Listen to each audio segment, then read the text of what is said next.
안녕하세요. 오늘 벌써 6월 말일, 6월 30일이네요. 오늘 우리는 하나님은 왜 가끔 침묵하시는가? 이 주제로 같이 한번 말씀을 좀 생각해 보도록 하겠습니다. 지난 70년이죠. 지난 70년간 거의 유일할 것 같은데 베스트셀러 자리를 지켜온 기독교 서적 중에 주님은 나의 최고봉이라는 책이 있어요. 그 저자가 오스왈드 챔버스라는 분인데 그분은 이렇게 질문한 적이 있습니다. 하나님께서 침묵하신다고 할지라도 불안하지 않을 정도로 그분과 친밀한가? 하나님께서 침묵하셔도 불안하지 않을 정도로 그분과 친밀한가? 이런 질문인데요. 생각할수록 의미심장한 통찰이라고 생각할 수 있겠습니다. 우리들은 상대방의 침묵을 매우 불편해하죠. 그 이유가 뭘까요? 나에 대한 상대방의 생각을 알 수 없기 때문에 그렇습니다.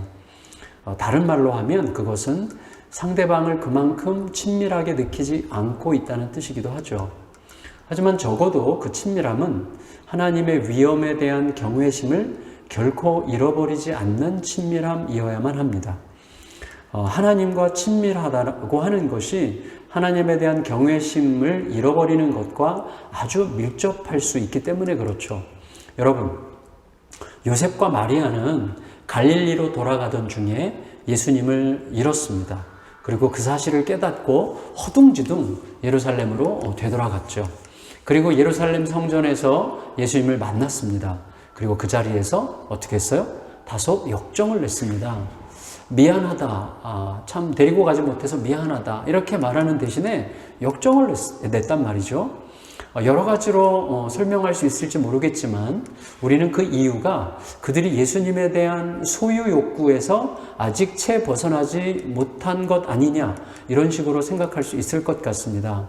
예수님에 대한 지나친 친밀함에 묶여서 하나님의 엄위하심을 어느새 잃어버린 것은 아닌가 생각할 수 있는 대목이죠.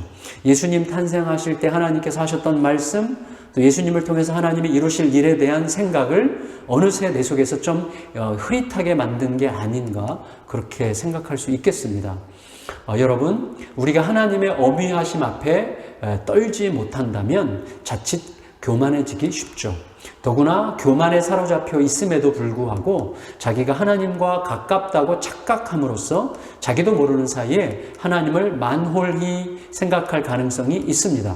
어쩌면 예수님께서 예루살렘에 남으신 이유는 요셉과 마리아로 대표되는 우리들에게 반드시 필요한 피조물과 창조주 사이의 거리에 대한 인식, 하나님의 위엄에 대한 자각 때문이었을 수 있습니다. 요셉과 마리아는 예수님이 자신들과 항상 함께 있고 또 늘 동행한다고 믿었기 때문에 예수님의 부재, 예수님이 거기 안 계시다고 하는 사실을 인식할 수 없었던 거죠. 바로 자신도 모르는 사이에 친밀감에만 의존했던 결과였습니다. 여러분, 이런 이야기가 있어요. 어떤 목사가 설교를 앞두고 아내와 심각하게 다퉜습니다. 목사는 너무나 불편했어요, 마음이. 그렇지만 설교 시간이 다 된 거예요. 그래서 매우 불편하지만 설교 시간에 맞추어서 교회에 가려고 했습니다. 하지만 하나님께서는 그 목사님에게 예배 시간에 늦더라도 먼저 아내와 이야기하라 이렇게 말씀하셨습니다. 하지만 목사는 그게 하나님의 음성일 거라고 생각하지 않았어요. 그래서 예배 시간에 맞춰서 가야 된다고 고집을 부렸습니다. 하나님은 반복해서 가기 전에 화해부터 하라고 말씀하셨습니다. 그럼에도 불구하고 목사는 계속해서 고집을 부렸죠. 여러분, 아내와 다툰 불편한 마음을 예배와 설교라는 거룩해 보이는 일로 상쇄시키려고 했는지도 모릅니다. 그런데 그것은 다른 한편으로 하나님의 엄위하심을 내 속에서 나도 모르게 멸시하는 게 아닐까 그렇게 질문해 볼 수도 있겠어요. 그런데 바로 그때 하나님으로부터 이런 대답이 왔습니다. 그래, 알았다. 그럼 너 가라. 가. 나는 여기에 너의 아내와 함께 있겠다. 이렇게 말씀하셨다는 거예요. 여러분, 결국 이 사건의 주인공이었던 목사님은 패스토 키벤지라는 목사님이신데 그분은 결국 집에 남았습니다. 그리고 아내와 화해를 했고 이후에는 잘 모르겠어요. 예배 시간이 좀 늦었겠죠. 근데 괜찮습니다. 여러분, 하나님의 위엄이라고 하는 것이 하나님과의 친밀함에 의존하려고 하는 불순종을 몰아냈던 것이죠. 다시 말하면 우리들은 하나님과의 친밀함을 사용해서 하나님의 위엄을 나도 모르게 잃어버리는 위험에 빠질 수 있었던 것인데 그것을 극복했던 것입니다. 자, 오늘 우리는 물어봅시다. 나는 어떠한가? 나는 우리 하나님을 어떻게 느끼고 있는가? 이거 한번 질문해 봤으면 좋겠습니다. 그리고 오늘 이렇게 기도합시다.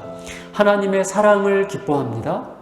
하지만 종종 하나님의 사랑을 너무 쉽게, 너무 가볍게 남용하는 자신을 발견하곤 합니다.